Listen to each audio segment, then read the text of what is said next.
کہ کوئی شخص، آپ نے فرمایا اگر کوئی شخص کسی جگہ جا کے ٹھہرے،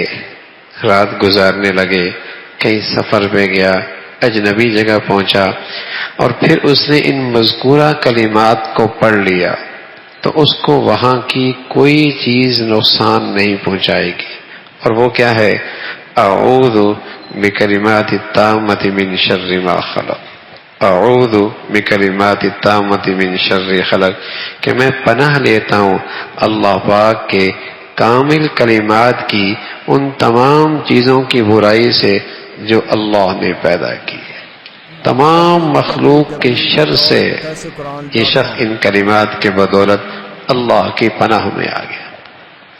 ہم سمجھتے ہیں حفاظت کی یہ شکل بنا لی جائے، یہ شکل بنا لی جائے، یہ شکل بنا لی جائے۔ شریعت نے تمام جائز شکلوں کی اجازت دی ہے، لیکن جو یہ صبح شام کی مسنون دعائیں ہیں جو اللہ کے حبیب صلی اللہ علیہ وسلم اپنی امت کو یہ کلمات سکھا گئے، ان کی بڑی تاثیر ہے،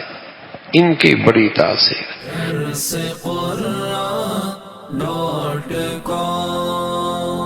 www.darsequran.com